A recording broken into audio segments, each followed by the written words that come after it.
जी हाँ दोस्तों, भोजपुरी में मच रहा है फिर से तहलका। नमस्कार दोस्तों, मैं आपका दीपी यादव। जी हाँ दोस्तों, आज के वीडियो में मैं बात करने वाला हूँ आपके ट्रेंडिंग स्टार खेसारी लाल यादव के न्यू सॉन्ग चांदी के कटोरे के बारे में। जो सॉन्ग दोस्तों, मतलब ये सॉन्ग इतना ज़्यादा वायरल हो रहा है ना दोस्तों, ये सॉन्ग अभी ट्रेंडिंग नंबर पे ही है दोस्तों।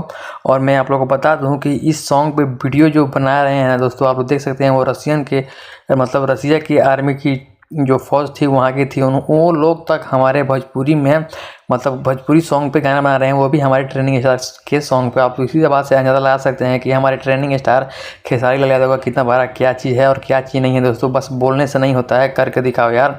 तो दोस्तों, आप लोग को बस मैं इतना ही बताने वाला था और वीडियो क्लिप दिखाने वाला था। चलिए दोस्तों, मिलते हैं नेक्स्ट वीडियो में, तब तक के लिए बाय बाय। अगर आप चैनल क्लिक कर सब्सक्राइब और वीडियो को कर दीजिएगा लाइक और एक प्यारा सा कमेंट कर दीजिएगा ताकि मेरे को मोटिवेशन मिले और मैं आप लोगों के लिए वीडियो बनाता रहूँ। चलिए दोस्तों, बाय बाय।